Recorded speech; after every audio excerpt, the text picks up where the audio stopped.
बदल दिसत असेल तुम्हाला, दिसतंय का काही बदल चर्च मध्ये? येस.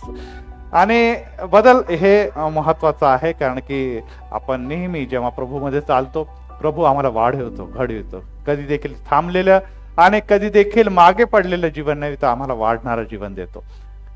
कोरोना काळानंतर महिला मंडळ आलं, त्यामुळे सांगणं गरजेचं आहे की जवळजवळ आम्ही या कोरोना काळामध्ये आपल्या मंडळीच्या द्वारे जवळजवळ 12 ते 15 लाख रुपयाचा किराणा या परिसरामध्ये जवळजवळ 6 ते 7 वेळेस वाटप केलेला आहे. Praise the Lord.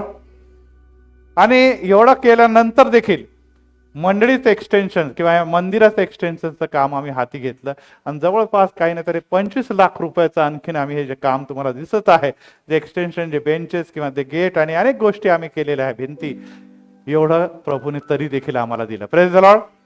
यस, देणार आहे प्रभू. मी त्यावेळेसच आमच्या चर्चच्या कमिटीला सांगितलं की आपल्याकडे जे काही आहे ते गरिबांसाठी द्या, कारण की आपल्या मंडळीमध्ये जे गरीब लोक आहेत त्यांनी प्रभूला दिलेलं आहे. आणि अशा समयी जर त्यांना आम्ही मदत करणार नाही किंवा त्यांच्याची वाढ केली, मंडळीच्या घटकांची वाढ केली, सभासदांची वाढ केली आणि मंदिराची देखील वाढ केलेली आहे, आणि त्यासाठी मान, महिमा, गौरव देवाला असो.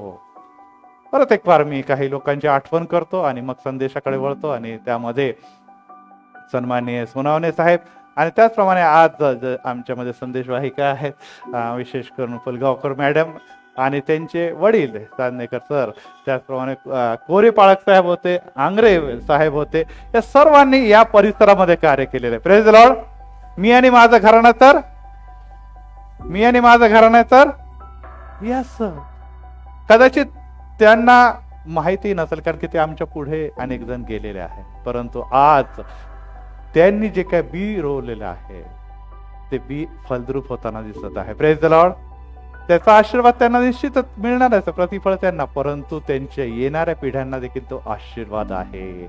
आणि तो आशीर्वाद आज आम्हाला त्यांच्या कन्येकडून मिळणार आहे, जेव्हा त्यांनी परवा आपले वयाचे 75 पूर्ण केलेले. Praise the Lord. एक आनंदाची बात आहे, वयोवृद्धी पण आणि सेवा पण, ही दोन्ही देखील त्यांना प्रभूने दिलेली. आणि विशेष करून या मंदिरासाठी त्यांची सेवा ही महानरित्या प्रभू आशीर्वादित करत आहे. त्याचप्रमाणे आज आम्ही विशेष करून जेव्हा महिला मंडळ आली तर आम्ही माईंची आठवण करतो, कारण की ते माझ्या मामीच्या आय होते, म्हणजे ते मला जावईच म्हणायचे. त्याचप्रमाणे पंडितबाईची आपण आठवण केलेली आहे, आम्हाला त्यांची देखील आठवण आहे, कारण की या मंदिरामध्ये नियमित ते येत असते. त्याचप्रमाणे आम्हाला हेलेन चांदेकर मॅडमची आठवण येत आहे, त्याचप्रमाणे शीला मॅडमची देखील आठवण येत आहे. अनेक जण आहे जे प्रभूमध्ये पुढे गेलेले आहे. पाळकीनबाई आमच्या चर्चची, त्या देखील पुढे गेलेले, माझे वडील ते देखील पुढे गेलेले. अनेकांना प्रभूमध्ये बोलावणं आलं नाही, ते गेलेले आहे. Praise the Lord. परंतु प्रभू आज देखील आम्हामध्ये आहे आणि या मंदिरामध्ये आहे. Praise the Lord. जे तुम्ही आणि मी इथे राहिलेले आहोत त्यांना प्रभूने ओझं दिलेलं आहे, सेवा दिलेली आहे. यस, ते पुढे गेलेले, त्यांनी आपली धाव संपवली, कार्य संपवलेले, परंतु जे उर्वरित लोक आहे त्यांनी अविरत कार्य करावे, कारण की ते कार्य, तो समय हा प्रभूसाठी प्रभूने दिलेला समय आहे, तर त्याच्यासाठी खर्च करणं गरजेचं असं आहे. आणि त्यासाठी आपण ही बाब जाणून घ्यावं की या सर्व सेवेमध्ये प्रभूने आम्हाला उत्तेजित करावा, आशीर्वादित करावं. आणि आज जेव्हा महिला मंडळ क्राइस्ट चर्च विविध ठिकाणी जाते आणि अनेक वर्षांपासून मी त्यांना जवळून बघत आहे. मला वाटतं काही नाही तरी 25 वर्षापासून मी त्यांच्याशी कनेक्ट आहे. माझ्या सासूबाई असो किंवा त्यांच्याबरोबर महिला मंडळ असो, तरुण संघ असो किंवा त्या मंडळीमध्ये कार्य असो, त्यामुळे ते सर्व माझ्या जवळचे आहे आणि प्रभू त्यांना कशा प्रकारे वृद्धिंगत करत आहे, त्यांची सेवा कशा प्रकारे वाढवत आहे हे देखील आम्ही नेहमी बघत आहोत आणि क्राइस्ट चर्चसाठी आमच्या नियमित प्रार्थना आहे. Praise the Lord. आज तुमच्या सर्वांचं आगमन झालेलं आहे. प्रभूमध्ये मी तुमचं स्वागत करतो. प्रभू तुमची सेवा आणखीन वृद्धिंगत करो अशी देखील प्रभूचरणी विनंती करतो. आणि विशेष करून आज जेव्हा आपण संदेशाकडे वळणार आहोत तेव्हा आम्हामध्ये रेव्हरंट कुसुमताई पुलगावकर मॅडम आहेत आणि आज ते संदेश देत असताना जसं मी तुम्हाला सांगितलं की त्यांच्या वडिलांनी इथे मोठं कार्य केलं, परंतु त्यांनी देखील वेळोवेळी उपासना संगीत असो की माईक असो किंवा अशा अनेक गोष्टीचं डोनेशन या चर्चला दिलेलं आहे. आणि ही बाब देखील आम्ही विसरू शकत नाही, कारण की ते आम्हासाठी निश्चितच प्रार्थनासह अनेक गोष्टीसाठी प्रोत्साहित करण्याकरता दान देखील देत आले. त्याचप्रमाणे आम्हाला आनंद वाटतो की आमचे सन्मान्य कोरे पाळक साहेब जे सिनियर कोळे साहेब होते ते देखील हडपसर चर्चसाठी त्यांचं एक मोलाचं योगदान आहे. त्यामुळे आमच्या आणि आपण म्हणतो की माउंट कॅल्व्हरी चर्च ज्याचं नेतृत्व मॅडम करतात त्यांचं एक वेगळं नातं आहे आणि ते कनेक्शनचं नातं आहे रेव्हरंड ॲडव्होकेट कोरे पाळक साहेब. आणि त्यामुळे आज आम्हाला आनंद वाटतो की कोरे पाळक साहेबांचं त्या चर्चची एक सेविका आणि आज त्या चर्चचं नेतृत्व करणारे पुलगावकर मॅडम आज आमच्यामध्ये आहे. आणि मी त्यांना विनंती करतो की यावेळेस ते संदेशाकडे आम्हाला घेऊन जातील आणि आपण त्या संदेशाचा निश्चितच लाभ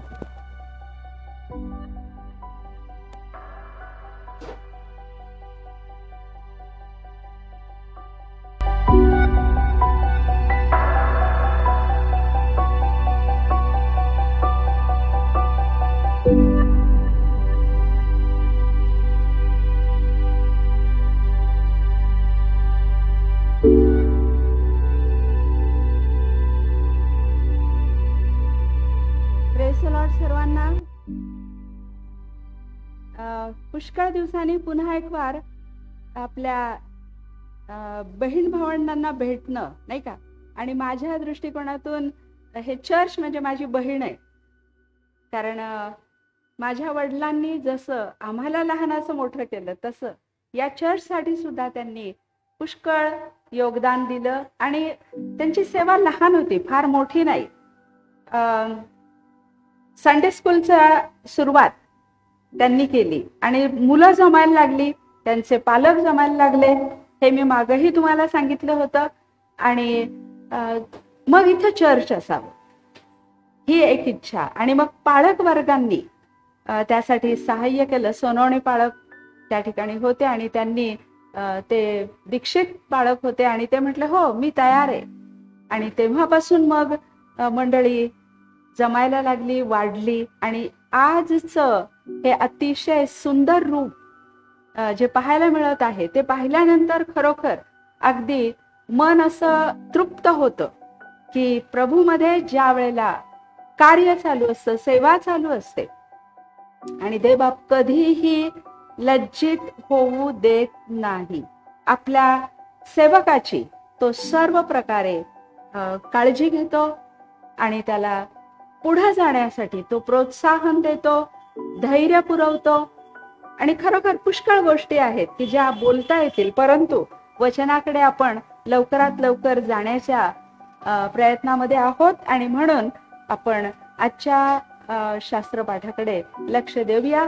तत्पूर्वी महिला मंडळाचा जो या वर्षीचा विषय आहे आणि आताच सुरुवातीला मंजुताईंनी सांगितलं की नीतिसूत्रे याचा 31वा अध्याय आणि 25वं वचन याच्यातला शेवटचं वचन म्हणजे शेवटचा भाग वचनाचा की ती पुढील काळासाठी निश्चिंत असते असं ते वचन आहे.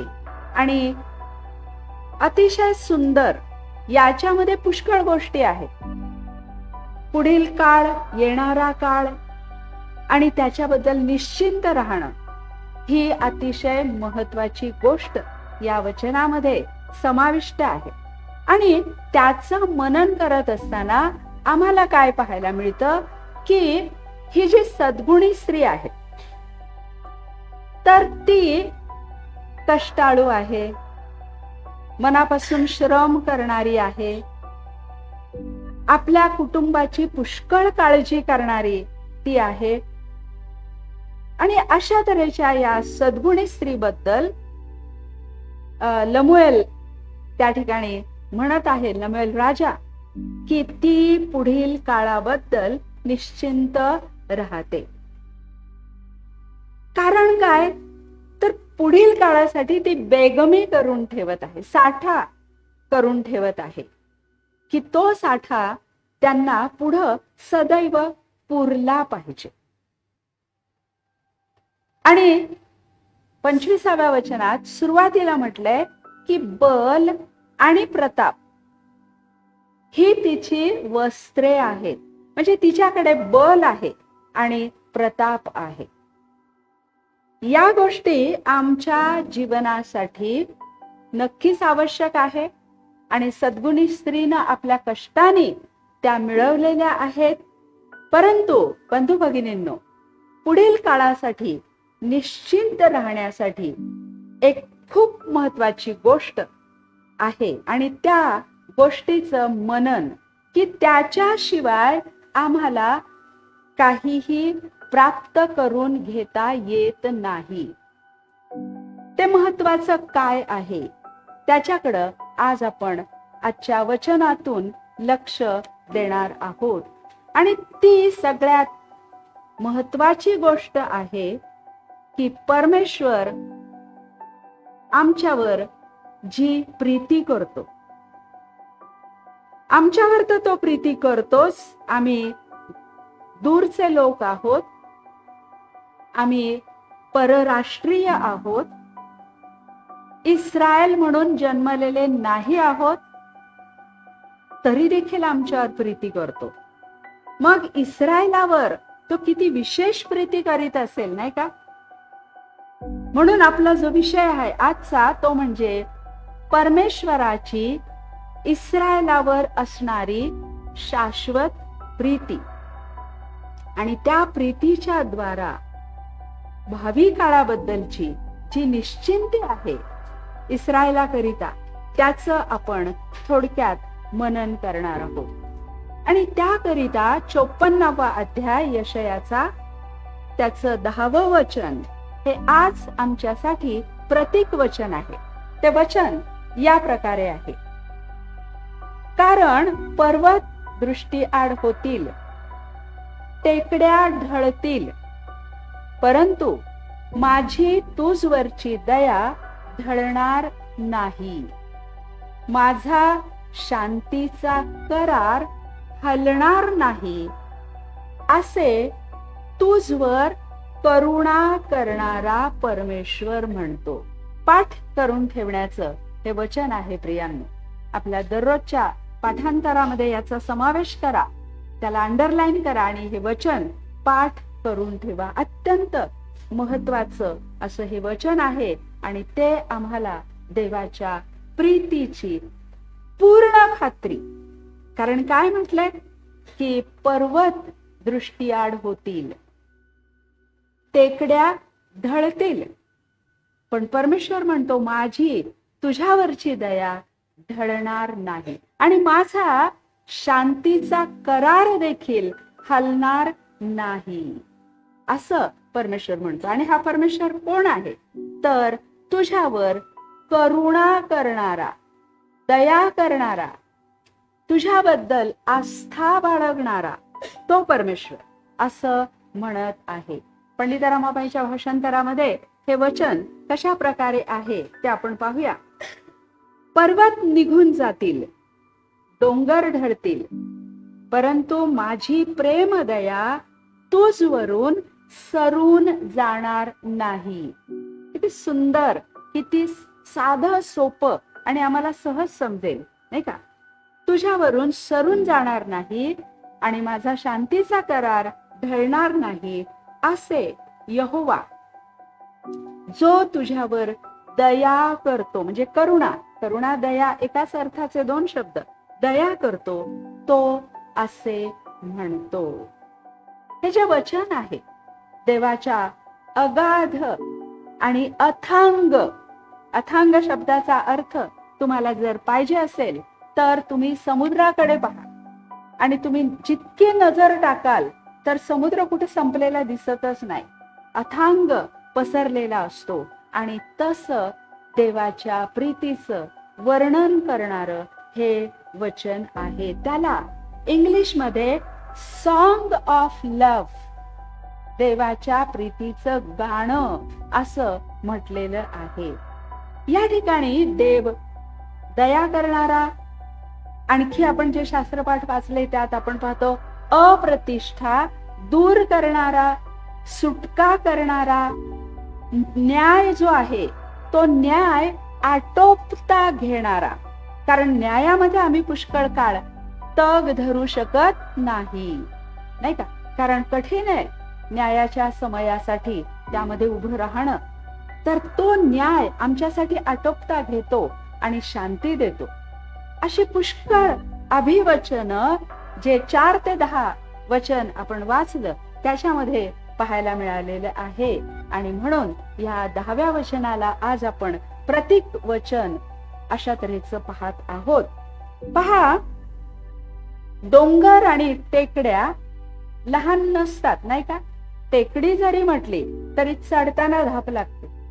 त्या लहान नसतात, प्रचंड आकाराच्या असतात आणि एका जागी त्या स्थिर आणि अचल असतात, एकाच जागी त्या असतात. तशी देवाची दया असणार आहे, तशी ती स्थिर असेल, तशी अचल असेल. आणि यदा कदाचित डोंगर ढळले, टेकड्या आपल्या जागेवरून निघून गेल्या, पळाल्या, तरी देखील देवाचं वचन सांगतं की परमेश्वराची दया ढळणार नाही.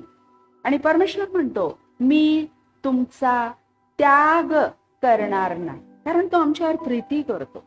तो आमचा त्याग करणार नाही, तुम्हाला सोडणार नाही, तुम्हाला टाकणार नाही. हे अतिशय अनमोल असं अभिवचन आम्हाला पाहायला मिळतं. पहा प्रियांनो, जेव्हा आम्ही एकटे असतो, निराश असतो, नाही का, त्यावेळेला तुम्ही हे जर वचन पाठ करून ठेवलं आणि म्हणत राहिला तर ते वचन तुमच्यासाठी जीवन सुरक्षित करणारं, लाईफ सेव्हर असं त्याला म्हटलेलं आहे, असं ते वचन असणार आहे. ते पाठ ठेवा. जसं परमेश्वर माझा मेंढपाळ आहे असं आपण म्हणतो ना, तसं हे वचन आमच्याकरिता लाईफ सेव्हर आहे, आमचं जीवन सांभाळणारं असं ते आहे. एक अशा अर्थाचं इंग्रजी गीत आहे आणि त्याच्यामध्ये म्हटलंय, म्हणजे याच वचनावर आधारित गीत, त्यात म्हटलेलं आहे, for the mountains may be removed and hills may shake, but my love for you never departs from you. Never, कधीही नाही, हा शब्द जो या कवितेत वापरलेला आहे तो फक्त आजच्या मितीपुरता नाहीये बर का. तो तिन्ही काळांना लागू पडणार आहे, भूतकाळ, वर्तमान काळ आणि भविष्य काळ. या सगळ्या काळांना लागू पडणारा हा शब्द आहे नेव्हर. कधीही माझी दया ढळणार नाही. ती भूतकाळात आहे, वर्तमान काळात आहे आणि भविष्य काळात सुद्धा आहे. आपल्या जे वचन आपण 10वं वाचलं त्याच्यामध्ये शब्द थोडासा वेगळा आहे. त्याच्यामध्ये नेव्हर हा शब्द तिथं जरी नसला तरी त्याच अर्थाचा शब्द आहे आता पासून पुढे. आता पासून पुढे म्हणजे या क्षणापासून येणाऱ्या सर्व काळासाठी देवबाप हे अभिवचन आपल्याला दे. कळवळा परमेश्वर या ठिकाणी प्रगट करतो इस्रायलाबद्दलचा कळवळा. कारण इस्रायल त्याचं निवडलेला पात्र होतं, निवडलेले लोक होते आणि त्यांच्याशी आपलं घट्ट नातं असावं, चांगले संबंध असावे, ही देवबापाची इच्छा होती. परंतु जरी इस्रायलाने देवाच्या विरुद्ध वागून त्याला क्रोध येईल असं केलं, आणि आमचा देव हा ईर्षावान देव आहे, नाही का, त्यामुळे त्याला राग येतो. माझ्या समोर, इथे लिहिलंय, माझ्या समोर तुला अन्य देव नसावे, नसावे माझ्या समोर, मीच तुझा देव परमेश्वर आहे. आणि असं असताना आपण जर भटकतो, बहकतो, मग त्याला राग नाही का येणार? आई सुद्धा मुलावर चिडते, रागावते, धपाटा घालते, नाही का, कधीतरी छडीने फोडून काढते. पण आईची दया संपते का? आईचं प्रेम संपतं का? नाही. ते शाश्वत प्रेम आहे, कधीच संपत नाही. तसं देवाचं प्रेम आहे, यहोवाचं प्रेम आहे, आणि तो म्हणतो की मी तुला कधीच सोडणार नाही. आणि म्हणून आम्ही याच्यावर विश्वास ठेवू.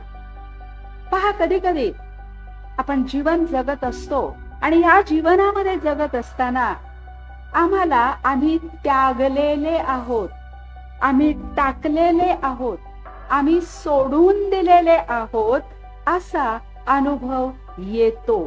ज्यांच्यावर आपण खूप विश्वास ठेवला, ज्यांच्यावर आपण मनापासून प्रीती केली, असे बंधू भगिनी, नातेवाईक, मित्रमैत्रिणी, किंवा चर्च मधले आमचे कलिग्स, नाही का, यांच्यापासून हा अनुभव आपल्याला येतो. आणि ज्या वेळेला ही जी भावना आपल्या मनात उद्भवते, ती तणाव निर्माण करणारी असते, आम्हाला उद्ध्वस्त करणारी अशी ती भावना आहे.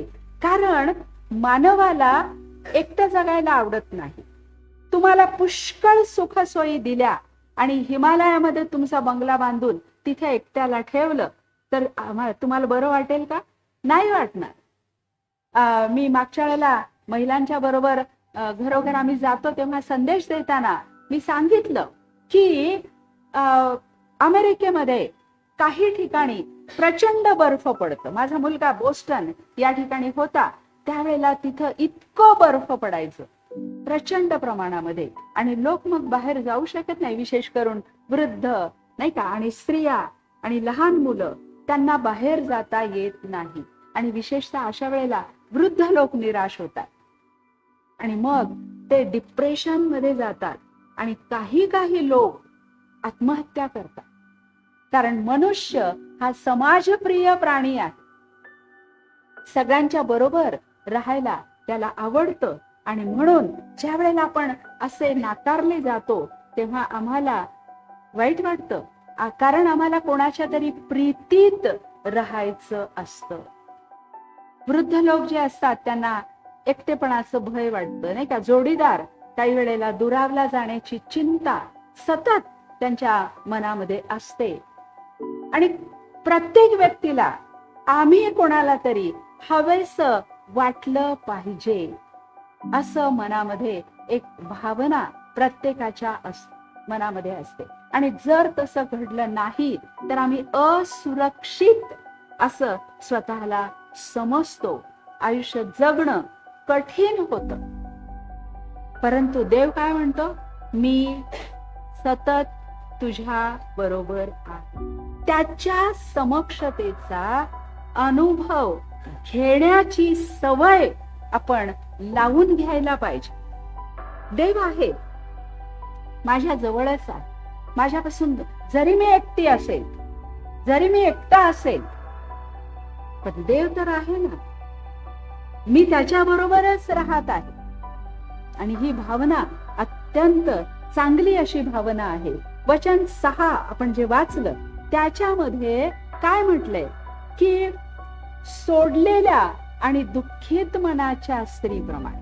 पुष्कळ बहिणींच्या जीवनामध्ये असे प्रसंग येतात, काही बोटावर ज्यांना आपण मोजू शकू अशा पुरुषांच्या जीवनामध्ये सुद्धा अशा तऱ्हेचा प्रसंग कधीतरी येतो. तरुणपणात पतीने टाकून दिलेल्या स्त्रीचं वर्णन या ठिकाणी आम्हाला पाहायला मिळतं. सोडलेली आहे, दुःखित मनाची स्त्री आहे असं तिला म्हटलेलं आहे. आणि या यशयाच्या कालखंडामध्ये इस्रायल लोकांची ती परिस्थिती आहे. कारण त्यांचा पती जो परमेश्वर, त्याच्या विरुद्ध त्यांनी गद्दारी केलेली आहे. त्यालाच त्यांनी सोडलं. आणि मग पती नाही का सोडणार? पत्नी जर पतीला नाकारत असेल आणि सोडून जात असेल तर पतीचं काय काम आहे? तिच्या मागं मागं जाणं नाही. मग देव का जाईल मागं मागं? लक्षात ठेवा, आपण परमेश्वराला खूप कॅज्युअली घेतो. काही नाही करत हो परमेश्वर, दया करतो, प्रीती करतो.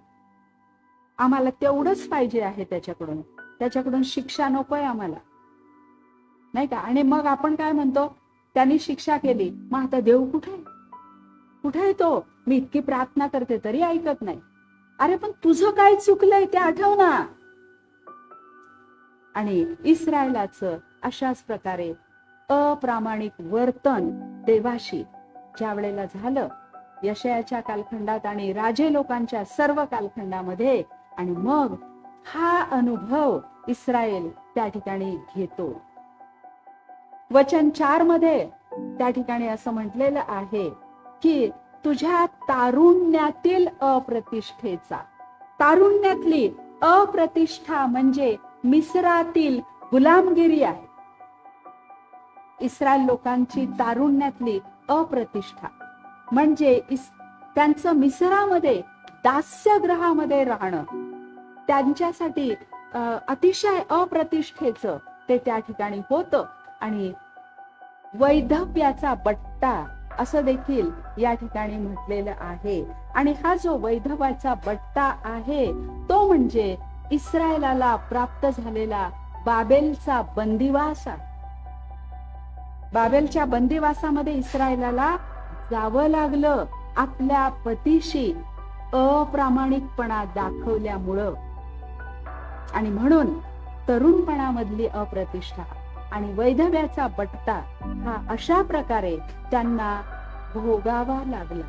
आणि ही ऐतिहासिक गुलामगिरी आम्हाला हेच दाखवते की देवाच्या भयात असणं, त्याच्या आज्ञा पाळणं आणि त्याच्यावरच, जगावर नाही, त्याच्यावर प्रीती करणं. परमेश्वर म्हणतो की नांगराला हात घालतो आणि मागं वळून पाहतो, थांबा माझ्या मुलांना जेवण घालून येते मी. तेव्हा म्हणतो अशा व्यक्ती मला योग्य नाहीत. बहिणींनो, याचा अर्थ असा नाही की तुम्ही तुमचं कर्तव्य त्यांच्या पोटापाण्याची सोय करायचीच आहे. भावांनी, आपल्या कुटुंबासाठी पैसा कमवायचाच आहे, परंतु देवाचा वेळ हा देवाला द्यायचा आहे. इस्रायल लोक या ठिकाणी आम्हाला जे पाहायला मिळतात यशायामध्ये, ते जखर्या याच्या 11व्या अध्यायामध्ये सांगितल्याप्रमाणे मेंढपाळाशिवाय असणारा असा तो कळप त्या ठिकाणी आम्हाला पाहायला. मेंढपाळ म्हणजे मार्ग दाखवणारा, आणि मेंढपाळ नाही तर भटकलेले, मार्ग दाखवायला कोणी नाही, असुरक्षित झालेले असे त्या ठिकाणी ते आहे. कारण मेंढपाळ काळजी घेणारा असतो, हिरव्या कुरणामध्ये चारणारा असतो, शांत पाण्याजवळ नेणारा असतो. पण आता तो नाहीये. मग कुठलं हिरवं कुरण, कुठलं शांत पाणी, कसं जायचं तिथपर्यंत, कसं कळणार मेंढरांना? कारण मेंढपाळच नाहीये, भटकतात मेंढर. अशी स्थिती इस्रायलाची आम्हाला त्यांच्या पाडावपणामध्ये झालेली पाहायला मिळते. राष्ट्र त्यांचं नष्ट झालं. यरुशलेम जी राजांची नगरी वैभवी, ती राख आणि मातीचा ढिगारा अशी झालेली आम्हाला पाहायला मिळते. मंदिर देखील राहिलं नाही. खासगी लोकांनी लुटलं, जाळून टाकलं. मंदिर देखील राहिलेलं नाही. आणि आता इस्रायल हद्दपार केलेले आहे. आपल्या हद्दीच्या बाहेर, आपल्या देशापासून शेकडो मैल दूर कुठतरी त्या ठिकाणी ते नेऊन टाकलेले आहेत. राहता इथं अशी स्थिती त्यांची आहे. आणि आता त्यांना समजतं, आता त्यांना कळतं, जाणीव होते की देवाने आम्हाला सोडलेला आहे. अगदी ती जाणीव टोचायला लागते त्यांना, आणि मग त्यांना आपली चूक समजते की आम्ही चूक केलेली आहे, ती त्यांना आता आठवायला लागते. प्रियांनो, आम्ही सुद्धा खूप भटकतो नाही का?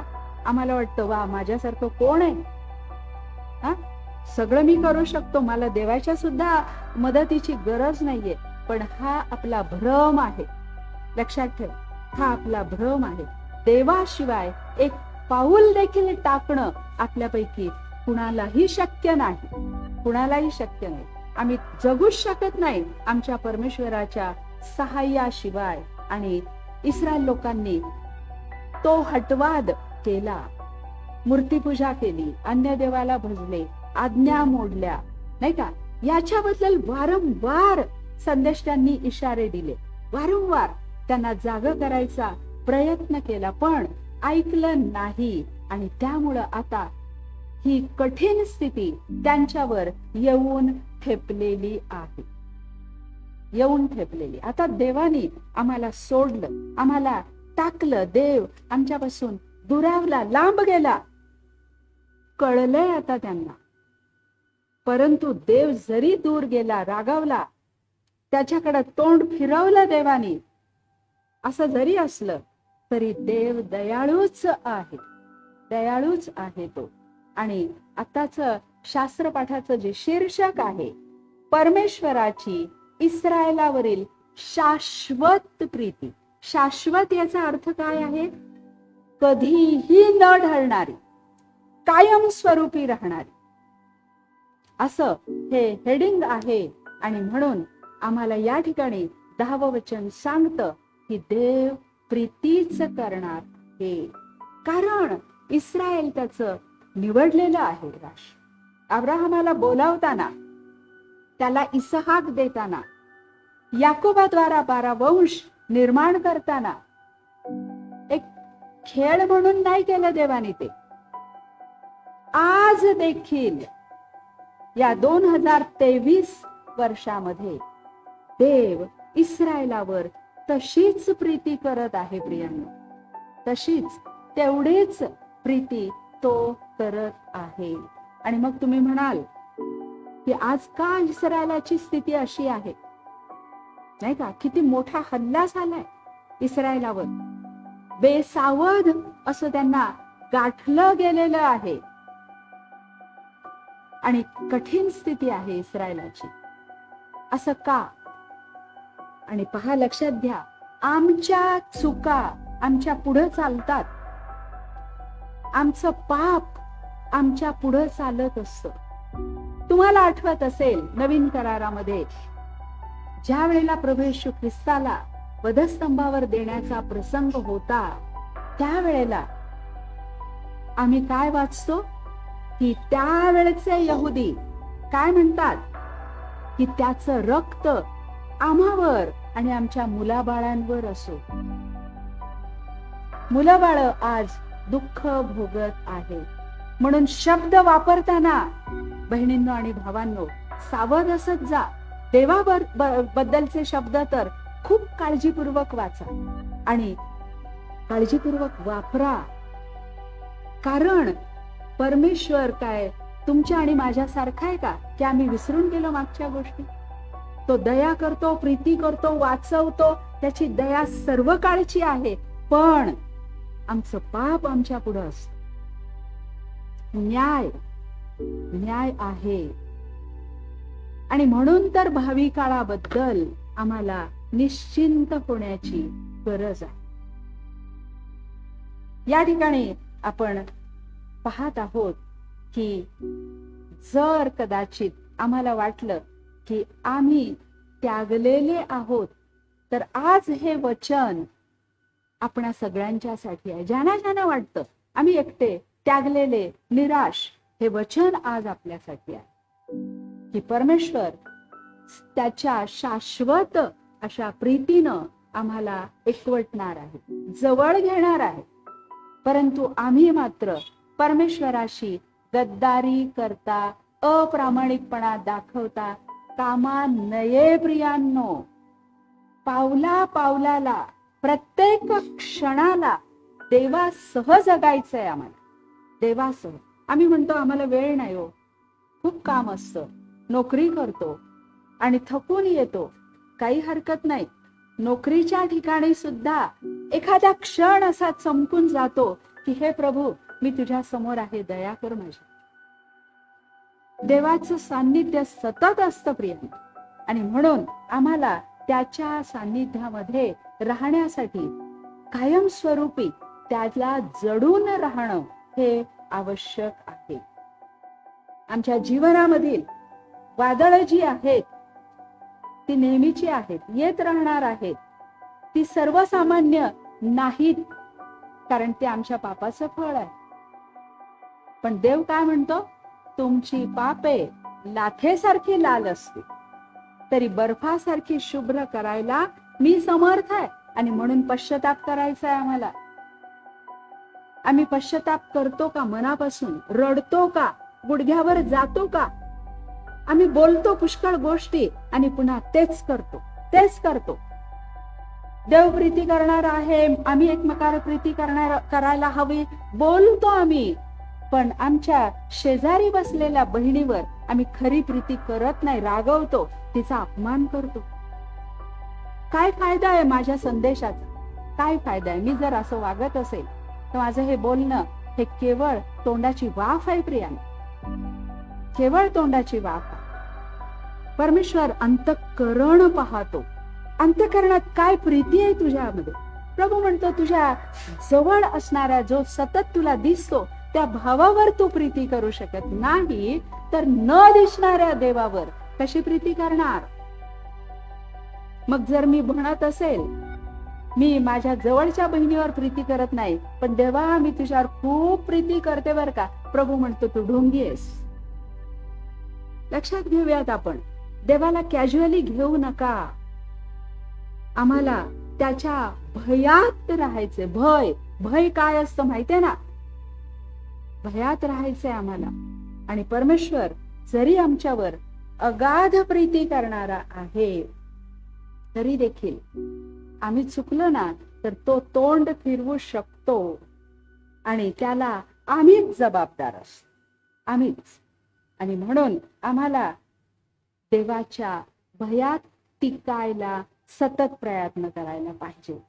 आदाम हवेचं उदाहरण माहितीये, पुन्हा पुन्हा सांगायची गरज नाही. आज्ञाभंग केला तर देवाने काय केलं? एदेन बागेतून पृथ्वीवर टाकून दिलं. असं अलगद नेऊन की आदाम बाबा तू इकडे राहा बर का, नाही, टाकून दिलं त्यांना देवाने पृथ्वीवर, त्यांना हकलून दिलेलं आहे. आणि म्हणून आम्हाला कळतं की असं वागणं, देवाची आज्ञा मोडणं किती भयंकर आहे. हे त्याच्यातून आम्ही आदाम हवा याचं खूप वर्णन करत बसतो, पण आम्ही हे पाहतो का की तो भयंकर प्रसंग आहे. आम्हाला ते समजलं पाहिजे. याकोबाने आपल्या बापाला फसवलं, आपल्या भावाला फसवलं, भाऊ त्याचा वैरी झाला आणि याकोबाच्या वाट्याला काय आलं? आई बापापासून, घरापासून दुरावा, खूप लांब कुठेतरी त्याला त्या मामाच्या दारामध्ये जाऊन पडावं लागलं प्रियानो. पळ त्याला काढावा लागला. पुन्हा त्याचे आई बाप त्याला दिसले नाहीत. त्याचे आई बाप त्याला पुन्हा पाहता आले नाही. भयंकर शिक्षा आमच्या अपराधांची होऊ शकते. आणि म्हणून आज संधी असताना आम्हाला काय करायचंय तर अशा अपराधांपासून देवाकडं मनापासून वळायचं आहे. 14 वर्ष त्या मामाच्या दारी त्यांनी सेवा केली नाही का, कष्ट. आणि तो वर्णन करतो, लाबानाला सांगतो मी किती त्रास सहन केलाय. अरे का हा त्रास तुला सहन करावा लागला? कारण तू फसवणारा झालास. आम्ही असं असता कामा नये. नामीचं उदाहरण देखील आपल्या समोर आहे. तिने यरुशलेम सोडलं तेव्हा पती होता, मुलगे होते, परंतु 10 वर्षांनी जेव्हा ती माघारी आली तेव्हा ती एकटी होती. एकटी. रूथ आहे सोबत, पण रूथला त्या यरुशलेमातलं, त्या गावातलं, बेथलेहमातलं काय माहितीये? काहीच माहित नाही तिला. तीच उलट तिचा पदर धरून माग माग चालत आहे. हे सर्व का नामीच्या वाट्याला आलं, तर आम्हाला असं पाहायला मिळतं की भाकरीचं घर त्यांनी सोडलं आणि भलत्या ठिकाणी समृद्धी शोधत शोधत ते पुढे गेलेले आहे. आम्हाला माहित नाही त्याच्या पाठीमाग देवाची काहीतरी योजना असेल, पण दुःख चुकलं नाही हे आपण लक्षात ठेवायचं. ती स्वतःला क्लेशमया मारा असं म्हणून घेते, नाही का? अशी वेळ आपल्यापैकी कुणालाही येऊ नये म्हणून आज संधी आहे, आजच तारणाचा दिवस आहे. देवाने आपल्याला सोडलं. यहुदी जे लोक आहेत ते दासपणामध्ये गेले. त्यांच्यासारखी मनस्थिती आम्हाला केव्हा प्राप्त होते, तर जेव्हा आम्ही देवाला असतो. आणि म्हणून यशया 54 हा जो अध्याय आहे पूर्ण, हा अध्याय म्हणजे गुलाम झालेल्या देवाच्या लोकांशी देवाचं बोलणं आहे. यशया 54 पुन्हा घरी गेल्यावर पूर्ण अध्याय तुम्ही वाचा, 17 वचनं आहेत. शर्मेनं झुकलेले इस्रायल लोक, त्यांच्याशी देवाने काय बोलावं अशी आपली अपेक्षा आहे. देवाला सोडून लज्जा प्राप्त झालेले लोक, नाही का, देवाने काय बोलावं त्यांच्याशी अशी आपली अपेक्षा आहे. पहा, 8 ते 10 वर्षाचा द्वाड मुलगा आई बापाचं ऐकत नाही, त्याला शिक्षा करताना त्याच्या मातेने काय बोलावं, त्याच्याशी काय अपेक्षा आहे, हे आम्हाला या ठिकाणी 54व्या अध्यायामध्ये देवबापाचं वचन हे दाखवत आहे. याकोब जेव्हा पदन आरामामध्ये एकटा तो निघून गेलेला आहे, तेव्हा देवाला त्याचा खूप अभिमान वाटला असेल का? वा वा, छान केलं याकोब बर का, असं वाटलं असेल का? नाही. देवाला देखील त्यावेळेला निश्चितपणे दुःख झालेलं आहे. आदामाला एदेन बागेतून बाहेर काढताना देवाला देखील दुःख झालं, वाईट वाटलेलं आहे. कारण तो आमच्यावर शाश्वत प्रीती करतो. हा देवाचा खेद, हा हे दुःखाचा समय देवाचा आम्हाला कळतो का? नाही. आम्ही आपल्याच धुंदीत जगतो आणि आम्ही देवाची आमच्याबद्दलची भावना समजून घेण्याचा प्रयत्न करतच नाही. परंतु तरीही आपल्या भक्ताद्वारे देव सांत्वनाचं वचन पाठवतो. ते आज आपण वाचलेलं आहे. वचन ज्या वेळेला ज्योती मॅडमनी वाचलं, संध्या म्हणाली, किती सुंदर वचन आहे, किती सुंदर वचन. हे सांत्वनाचं वचन आहे प्रियांनो. देव आपल्या लोकांना पुन्हा आशा धरण्यास प्रोत्साहन देतो आणि प्रीतीच्या शब्दांनी तो त्यांचं सांत्वन करतो. पुन्हा भरभराट तुम्हाला येईल. तुम्ही 54वा अध्याय 1, 2 वचन जर पाहिलं तर भरभराट होईल असा संदेश त्या ठिकाणी आम्हाला पाहायला मिळतो. हेच वचन मंडळी या नात्याने आज आमच्यासाठी देखील आहे.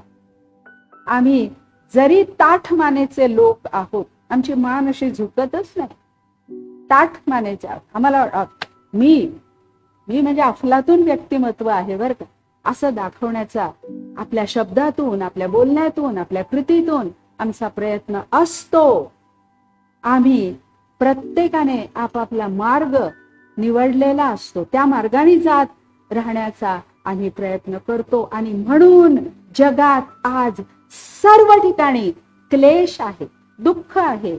आणि आताच बहिणींनी सांगितलं की 3 वर्ष निघून गेली, आम्ही भेटू शकलो नाही, चर्चमध्ये येऊ शकलो नाही. त्या मरीनं आम्हाला एकमेकांपासून दूर केलं, आमच्या घरामध्ये कोंडून टाकलं त्यांनी. त्या मरीनं आम्हाला आमचं तोंड देखील झाकून टाकलं, नाही का.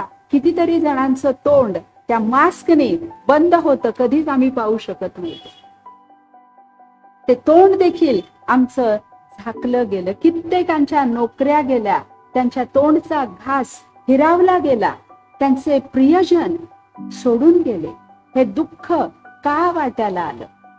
कारण आम्ही आमच्या बुद्धीने जगतो, परंतु देवाची आमच्यावर असणारी प्रीती ही शाश्वत प्रीती आहे. वधस्तंभावर त्याने रक्त सांडून ती प्रीती सिद्ध केली, जी जुन्या करारात व्यक्त झालेली प्रीती होती. ती प्रभू येशू ख्रिस्ताने सिद्ध केलेलं आहे. आणि जर त्याने ते सिद्ध केलेलं आहे तर आम्ही पश्चाताप करावा. आम्ही जर पश्चाताप केला, आम्ही मागं फिरलो, देवाशी विश्वासू राहिलो, तर हे 10वं वचन आमच्यासाठी आहे. हे 10वं वचन आमच्यासाठी तेव्हा आहे की जेव्हा आम्ही पूर्ण फिरतो. वचन ऐकेपर्यंत फिरतो नाही, वचन बोलेपर्यंत फिरतो नाही. आमच्या जीवनातून ते प्रत्ययास येतं, लोकांना दिसतं, लोकांना ते दिसायला पाहिजे. तो बदल आम्हाला अशा प्रकारे दाखवायचा आहे की आम्ही किती देवाशी आता प्रामाणिक आहोत. आणि मग ती शांती, ती पुनःस्थापना आमच्या वाट्याला येणार आहे, कारण त्याची दया ढळणार नाही, कारण आम्ही त्याच्या हातची कृती आहोत.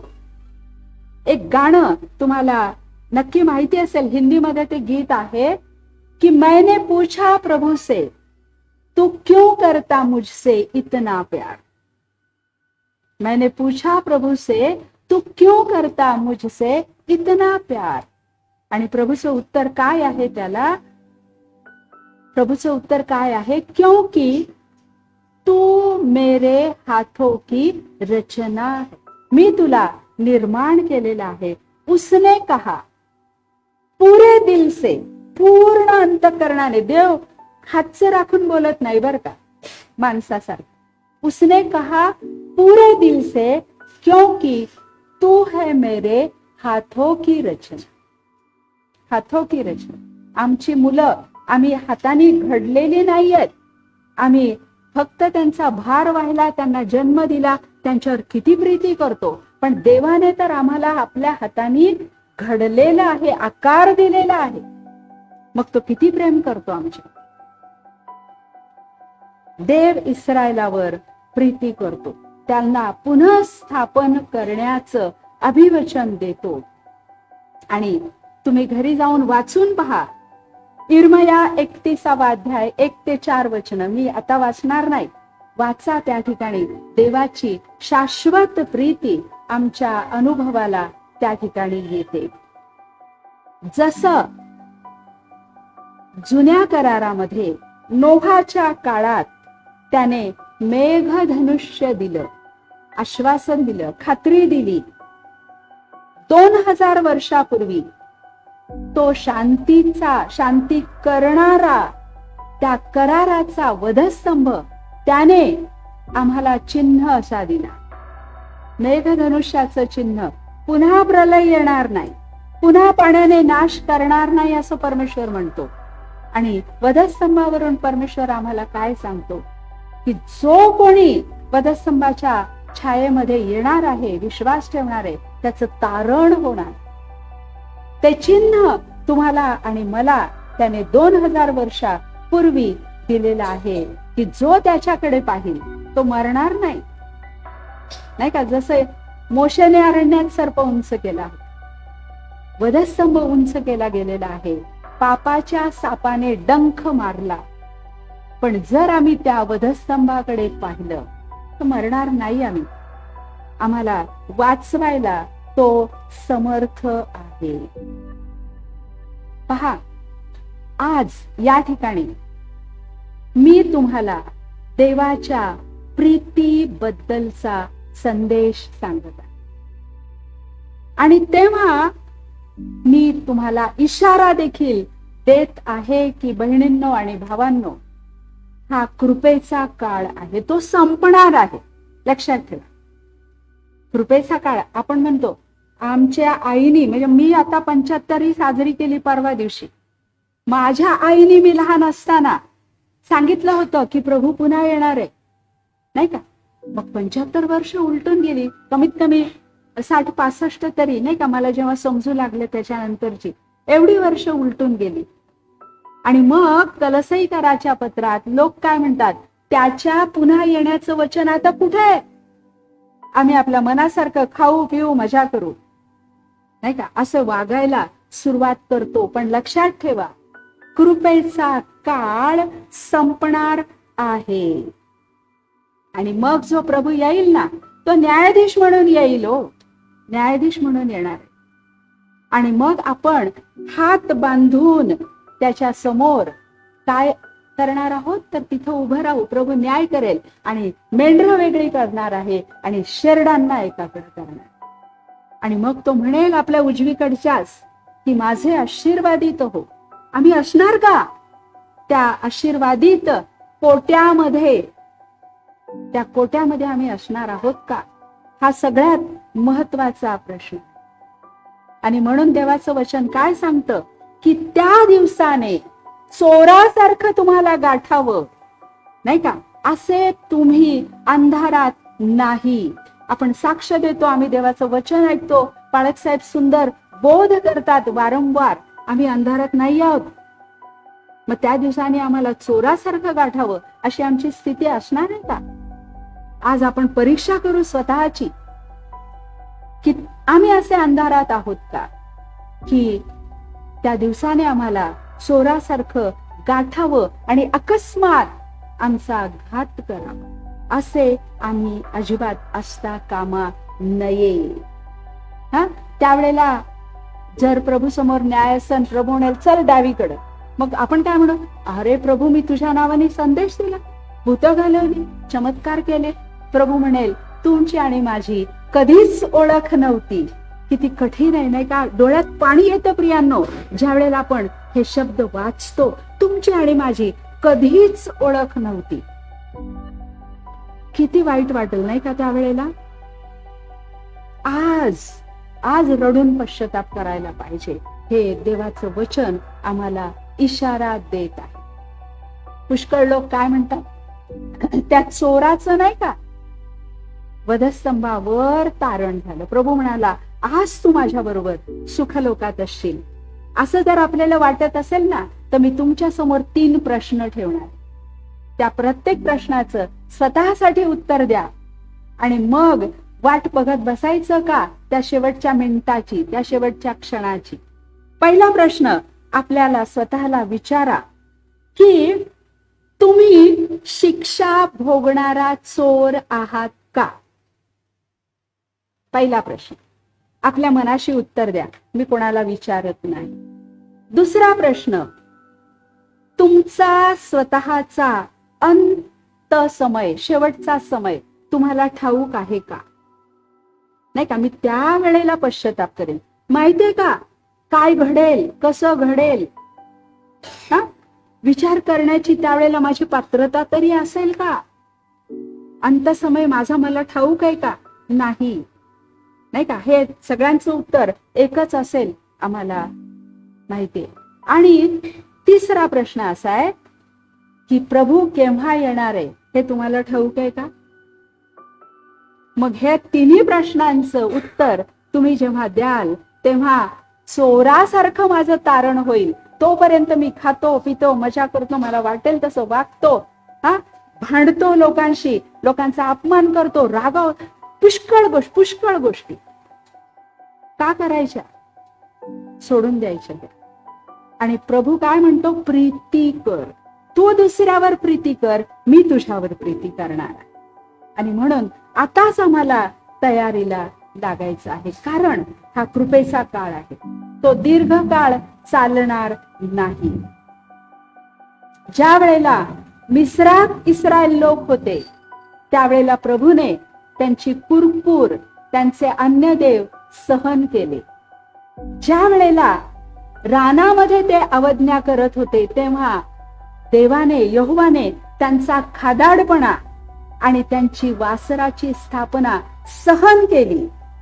ज्या वेळेला राजे बेबंदपणे वागत होते, त्यावेळेला परमेश्वराने त्यांना संधी दिली. अहाबासारखा दुष्ट, मनश्शेसारखा रक्तपात करणारा राजा, त्याला सुद्धा पश्चातापाची संधी देवाने दिलेली आहे, कारण तेव्हाही तो प्रीती करत होता.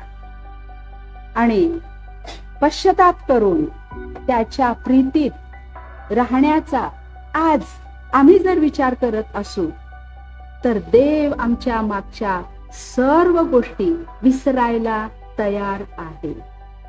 सर्व गोष्टींची क्षमा करायला तो तयार आहे. तो आमचं किती सहन करतो, पण आम्ही सतत त्याला दुःख द्यावं का? सतत त्याला निराश करावं का? नाही.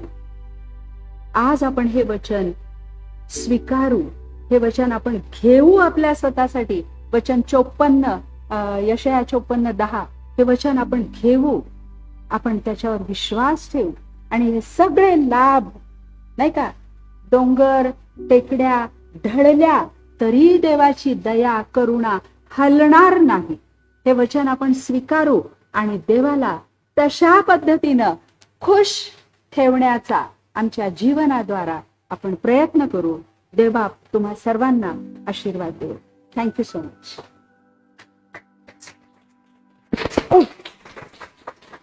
हॅलो. प्रभूला धन्यवाद असं, कारण की आज उत्तम असा संदेश आम्हापर्यंत आलेला आहे आणि प्रभूला धन्यवाद. Praise the Lord. सर्वांना कळालेला आहे आणि हा अलर्ट आणि इशारा, हा संदेश जरी असला तरी प्रभूपासून येणारा बोध आहे आणि तो तुम्हाला अलर्ट करत आहे, इशारा देत आहे की बघा समय जवळ आलेला आहे. त्यांनी जे प्रश्न विचारले ते आपण आपल्या जीवनात विचारले असणार आपल्याला, आणि त्यावर मनन करा, चिंतन करा की खरोखर मी त्यापैकी आहे तर माझं उत्तर काय. कारण की मंदिरात येणारा प्रत्येकच व्यक्ती देवाबरोबर रॅप्चर काळात वर घेतला जाईल असं नव्हे, तर ते चोर देखील आपल्याला माहिती आहे येशू ख्रिस्ताच्या अभिवचनाप्रमाणे त्या सुखलोकात गेला.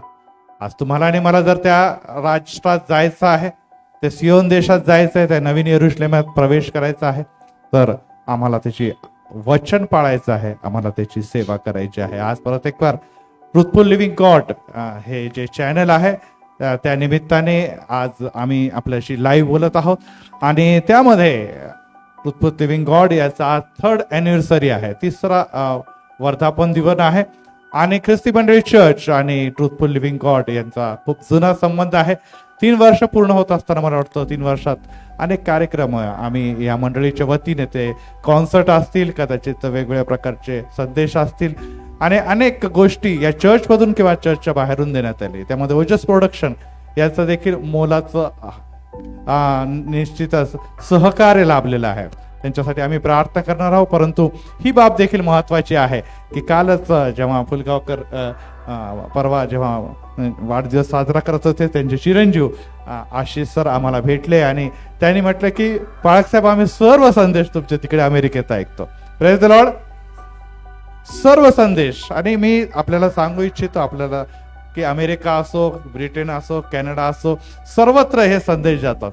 आता हे संदेश किती युट्यूबवर आहे त्याचा अंदाज कदाचित तुम्हाला नसेल. 100 नाही, 200 नाही, 300 नाही, 400 नाही, आज 450 संदेश आहे जो रेकॉर्डेड म्हणून ओजस प्रोडक्शन थ्रू ट्रुथफुल लिव्हिंग गॉडच्या द्वारे ऑल ओव्हर जगामध्ये लाखो लोकांपर्यंत गेलेला आहे. आणि परत एक बार ब्रदर प्रवीण भालेराव यांचे देखील आम्ही आभार मानतो, कारण की ते आमच्या चर्चला येतात, जरी गोव्यामध्ये असले तरी देखील तिथून ते ह्या मिनिस्ट्रीला चालवत आहेत आणि त्या 3rd युनिव्हर्सिटीसाठी आम्ही प्रभूला धन्यवाद देतो. ते नोकरच एक नवीन ॲप देखील इंट्रोड्यूस करणार आहे आणि त्या ॲपचा देखील आपण लाभ घ्यावा. परत एक बार माउंट कॅल्व्हरी चर्च याचे सिनियर पास्टर रेव्हरंड फुलगावकर मॅडम यांनी आज जो संदेश दिलाय तो आपल्यापर्यंत पोहोचलेला आहे. आपण त्यांच्यासाठी, त्याचप्रमाणे ट्रुथफुल लिव्हिंग गॉडसाठी, ख्रिस्ती मंडळी चर्चसाठी, ओजस प्रोडक्शनसाठी प्रार्थना करूया, प्रार्थना जाऊया. प्रभूला आम्ही धन्यवाद देत आहोत आणि की तुझी अद्भुत प्रीती, कृपा, दया आज आम्हावर आहे. आज या संदेशाच्या द्वारे तू आम्हाला दाखवलेला आहे. यस, संदेश आमच्या कानापर्यंत येते, संदेश आमच्या हृदयाला भेटत आहे, परंतु आम्हाला 2 कान दिलेले आहे. कधी आम्ही एका कानावरून ऐकून दुसऱ्या कानात तो संदेश काढून देत आहोत का, की त्याचा मनन चिंतन करत त्याच्यावर आचरण करत आहोत. येशू राजा, आम्ही विश्वासू आहोत, आमच्या जीवनातून सेवा दिसावी. आम्ही विश्वासू आहोत, आमच्या जीवनातून तुझा गौरव दिसावा. आमच्या जीवनातून ख्रिस्त उंचावला आणि गौरवला जावा. ख्रिस्ताचा प्रकाश आमच्या कुटुंबाने जीवनात आणि मंडळीतून दिसावा. आणि याकरता पित्या आज फुलगावकर मॅडम यांनी जो काही संदेश दिला आणि हा अॅनिव्हर्सरीच्या निमित्ताने जो संदेश ट्रुथफुल लिव्हिंग गॉड थ्रू प्रसारित झालेला आहे तो अनेकांपर्यंत पोहोचत असताना आम्हाला विश्वास आहे, येशू तू आमचे कान, आमचे नेत्र हे उघडलेले आहे यासाठी की आम्ही तयारीच लागावं. हो येशू राजा, आम्ही जीवन कसं घालवलं हे जरी महत्वाचं असलं, परंतु येणाऱ्या दिवसामध्ये जेव्हा येशूचं आगमन होईल त्या समय आम्ही काय त्याच्या हाती देणार आहोत याचा हिशोब आमच्याकडून घेतला जाणार आहे. त्याची तयारी आम्हाला करून घे. तर आज प्रवीण भालेराव साहेबांसाठी आम्ही प्रार्थना करत आहोत.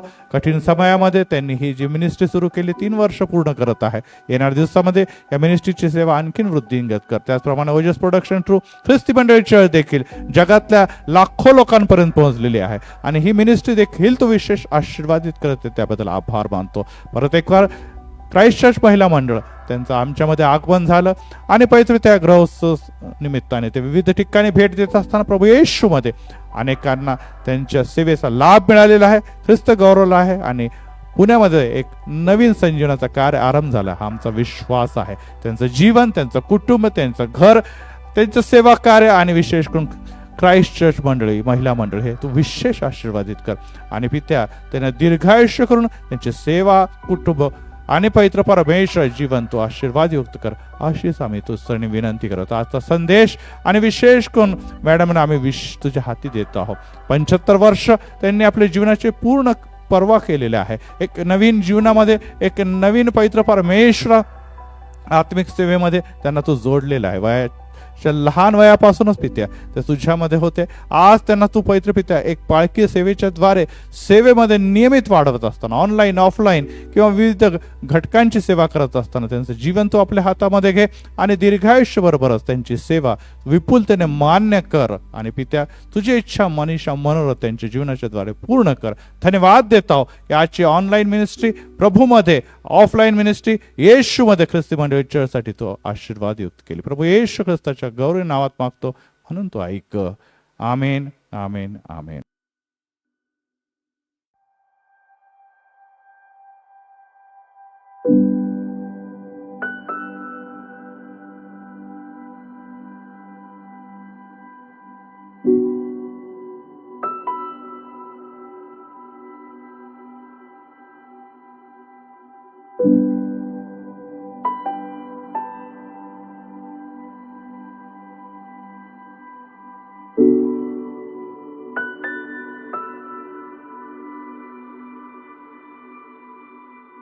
thank you